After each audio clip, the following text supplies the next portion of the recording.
Chapter 35, The Mast-Head. It was during the more pleasant weather that in due rotation with the other seamen, my first masthead came round. In most American whalemen, the mastheads are manned almost simultaneously with the vessels leaving her port, even though she may have 15,000 miles and more to sail ere reaching her proper cruising ground. And if, after a 3, 4, or 5 years voyage, she is drawing nigh home with anything empty in her, say an empty vial even, then her mastheads are kept manned to the last, and not till her skysail poles sail in among the spires of the port does she altogether relinquish the hope of capturing one whale more. Now, as the business of standing mastheads, ashore or afloat, is a very ancient and interesting one, let us in some measure expatiate here. I take it that the earliest standers of mastheads were the old Egyptians, because in all my researches I find none prior to them. For though their progenitors, the builders of Babel, must doubtless by their tower have intended to rear the loftiest masthead in all Asia, or Africa either, yet ere the final truck was put to it, as that great stone mast of theirs may be said to have gone by the board in the dread gale of God's wrath. Therefore, we cannot give these Babel builders priority over the Egyptians. And that the Egyptians were a nation of masthead standers is an assertion based upon the general belief among archaeologists that the first pyramids were founded for astronomical purposes, a theory singularly supported by the peculiar stair-like formation of all 4 sides of those edifices, whereby, with prodigious long upliftings of their legs, those old astronomers were wont to mount to the apex and sing out for new stars, even as the lookouts of a modern ship sing out for a sail or a whale just bearing in sight. In St. Stylites, the famous Christian hermit of old times, who built him a lofty stone pillar in the desert, and spent the whole latter portion of his life on its summit, hoisting his food from the ground with a tackle. In him we have a remarkable instance of a dauntless stander of mastheads, who was not to be driven from his place by fogs or frosts, rain, hail, or sleet, but valiantly facing everything out to the last, literally died at his post. Of modern standers of mastheads we have but a lifeless set, mere stone, iron, and bronze men, who, though well capable of facing out a stiff gale, are still entirely incompetent to the business of singing out upon discovering any strange sight. There is Napoleon, who, upon the top of the column of Vendôme, stands with arms folded some 150 feet in the air, careless, now, who rules the decks below, whether Louis Philippe, Louis Blanc, or Louis the Devil. Great Washington, too, stands high aloft on his towering mainmast in Baltimore, and like one of Hercules' pillars, his column marks that point of human grandeur beyond which few mortals will go. Admiral Nelson also, on a capstan of gun-metal, stands his masthead in Trafalgar Square, and ever when most obscured by that London smoke, token is yet given that a hidden hero is there. For where there is smoke, must be fire. But neither great Washington, nor Napoleon, nor Nelson will answer a single hail from below, however madly invoked to befriend by their counsels the distracted decks upon which they gaze. However, it may be surmised that their spirits penetrate through the thick haze of the future and descry what shoals and what rocks must be shunned. It may seem unwarrantable to couple in any respect the masthead standers of the land with those of the sea, but that in truth it is not. So is plainly evinced by an item for which Obed Macy, the sole historian of Nantucket, stands accountable. The worthy Obed tells us that in the early times of the whale fishery, ere ships were regularly launched in pursuit of the game, the people of that island erected lofty spars along the seacoast, to which the lookouts ascended by means of nailed cleats, something as fowls go upstairs in a henhouse. A few years ago, this same plan was adopted by the Bay whalemen of New Zealand, who, upon descrying the game, gave notice to the ready manned boats nigh the beach. But this custom has now become obsolete. Turn we then to the one proper masthead, that of a whale ship at sea. The 3 mastheads are kept manned from sunrise to sunset, the seamen taking their regular turns, as at the helm, and relieving each other every 2 hours. In the serene weather of the tropics, it is exceedingly pleasant, the masthead. Nay, to a dreamy, meditative man, it is delightful. There you stand, 100 feet above the silent decks, striding along the deep, as if the masts were gigantic stilts, while beneath you and between your legs, as it were, swim the hugest monsters of the sea, even as ships once sailed between the boots of the famous Colossus at Old Rhodes. There you stand, lost in the infinite series of the sea, with nothing ruffled but the waves. The tranced ship indolently rolls, the drowsy trade winds blow. Everything resolves you into languor. For the most part, in this tropic whaling life, a sublime uneventfulness invests you. You hear no news, read no gazettes. Extras with startling accounts of commonplaces never delude you into unnecessary excitements. You hear of no domestic afflictions, bankrupt securities, fall of stocks, are never troubled with the thought of what you shall have for dinner. For all your meals, for 3 years and more, are snugly stowed in casks, and your bill of fare is immutable.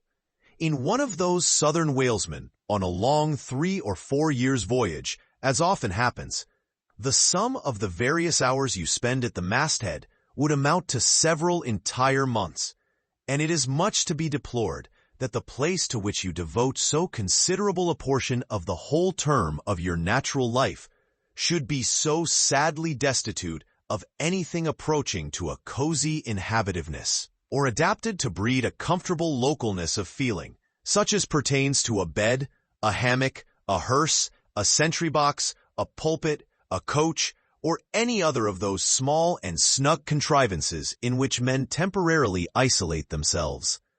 Your most usual point of perch is the head of the T-gallant mast, where you stand upon 2 thin parallel sticks, almost peculiar to whalemen, called the T-gallant cross trees.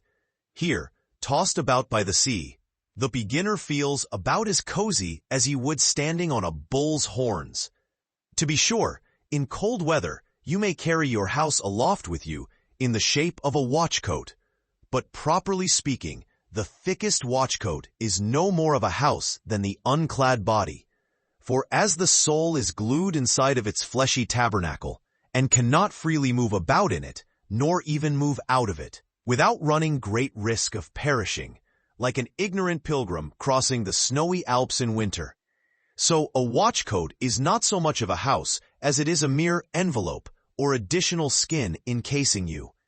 You cannot put a shelf or chest of drawers in your body, and no more can you make a convenient closet of your watchcoat. Concerning all this, it is much to be deplored that the mastheads of a southern whale ship are unprovided with those enviable little tents or pulpits, called crow's nests, in which the lookouts of a Greenland whaler are protected from the inclement weather of the frozen seas. In the fireside narrative of Captain Sleet, entitled A Voyage Among the Icebergs in Quest of the Greenland Whale, and incidentally for the rediscovery of the lost Icelandic colonies of Old Greenland. In this admirable volume, all standers of mastheads are furnished with a charmingly circumstantial account of the then recently invented crow's nest of the glacier, which was the name of Captain Sleet's good craft. He called it the Sleet's crow's nest, in honor of himself, he being the original inventor and patentee, and free from all ridiculous false delicacy, and holding that if we call our own children after our own names, we fathers being the original inventors and patentees, so likewise should we denominate after ourselves any other apparatus we may beget. In shape, the Sleet's crow's nest is something like a large tierce or pipe. It is open above, however, where it's furnished with a movable side screen to keep to windward of your head in a hard gale. Being fixed on the summit of the mast, You ascend into it through a little trap hatch in the bottom. On the after side, or side next the stern of the ship, is a comfortable seat with a locker underneath for umbrellas, comforters, and coats. In front is a leather rack in which to keep your speaking trumpet, pipe, telescope, and other nautical conveniences. When Captain Sleet in person stood his masthead in this crow's nest of his, he tells us that he always had a rifle with him, also fixed in the rack, together with a powder flask and shot, for the purpose of popping off the stray narwhales or vagrant sea unicorns infesting those waters. For you cannot successfully shoot at them from the deck owing to the resistance of the water. But to shoot down upon them is a very different thing. Now, it was plainly a labor of love for Captain Sleet to describe, as he does, all the little detailed conveniences of his crow's nest. But though he so enlarges upon many of these, and though he treats us to a very scientific account of his experiments in this crow's nest, with a small compass he kept there for the purpose of counteracting the errors resulting from what is called the local attraction of all binnacle magnets, an error ascribable to the horizontal vicinity of the iron in the ship's planks, and in the Glacier's case, perhaps, to there having been so many broken-down blacksmiths among her crew. I say that though the captain is very discreet and scientific here, yet for all his learned binnacle deviations, azimuth compass observations, and approximate errors, he knows very well, Captain Sleet, that he was not so much immersed in those profound magnetic meditations as to fail being attracted occasionally towards that well-replenished little case bottle, so nicely tucked in on one side of his crow's nest, within easy reach of his hand. Though, upon the whole, I greatly admire and even love the brave, the honest and learned captain, yet I take it very ill of him that he should so utterly ignore that case bottle, seeing what a faithful friend and comforter it must have been. While with mittened fingers and hooded head, he was studying the mathematics aloft there in that bird's nest within 3 or 4 perches of the pole. But if we southern whale fishers are not so snugly housed aloft as Captain Sleet and his Greenland men were, yet that disadvantage is greatly counterbalanced by the widely contrasting serenity of those seductive seas in which we south fishers mostly float. For one, I used to lounge up the rigging very leisurely, resting in the top to have a chat with Queequeg or anyone else off duty whom I might find there, then ascending a little way further, and throwing a lazy leg over the topsail yard, take a preliminary view of the watery pastures, and so at last mount to my ultimate destination. Let me make a clean breast of it here, and frankly admit that I kept but sorry guard. With the problem of the universe revolving in me, how could I, being left completely to myself at such a thought-engendering altitude, how could I but lightly hold my obligations to observe all whale ships? Standing orders. Keep your weather eye open, and sing out every time. And let me in this place movingly admonish you, ye shipowners of Nantucket, beware of enlisting in your vigilant fisheries any lad with lean brow and hollow eye, given to unseasonable meditativeness, and who offers to ship with the Faden instead of Bowditch in his head. Beware of such an one, I say. Your whales must be seen before they can be killed, and this sunken-eyed young Platonist will tow you 10 wakes round the world, and never make you 1 pint of sperm the richer. Nor are these monitions at all unneeded, for nowadays the whale fishery furnishes an asylum for many romantic, melancholy, and absent-minded young men, disgusted with the carking cares of earth, and seeking sentiment in tar and blubber. Childe Harold, not unfrequently, perches himself upon the masthead of some luckless, disappointed whale ship, and in moody phrase ejaculates, "Roll on, thou deep and dark blue ocean, roll. 10,000 blubber hunters sweep over thee in vain." Very often do the captains of such ships take those absent-minded young philosophers to task, upbraiding them with not feeling sufficient interest in the voyage, half hinting that they are so hopelessly lost to all honorable ambition, as that in their secret souls they would rather not see whales than otherwise. But all in vain. Those young Platonists have a notion that their vision is imperfect. They are short-sighted. What use, then, to strain the visual nerve?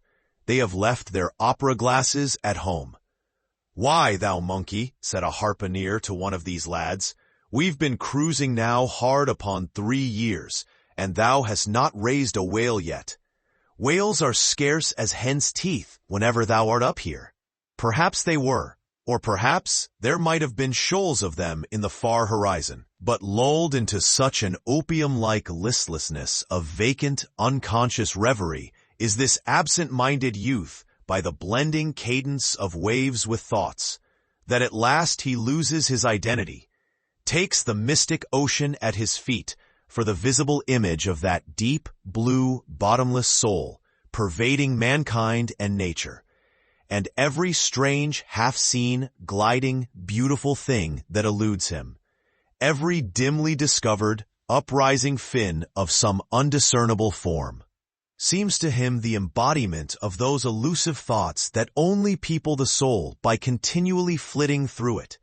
In this enchanted mood, thy spirit ebbs away to whence it came, becomes diffused through time and space, like Cranmer's sprinkled pantheistic ashes, forming at last a part of every shore the round globe over. There is no life in thee, now, except that rocking life imparted by a gently rolling ship, by her, borrowed from the sea, by the sea, from the inscrutable tides of God. But while this sleep, this dream is on ye, move your foot or hand an inch, slip your hold at all, and your identity comes back in horror. Over Descartian vortices you hover, and perhaps, at midday in the fairest weather, with one half-throttled shriek, you drop through that transparent air into the summer sea, no more to rise forever. Heed it well, ye pantheists.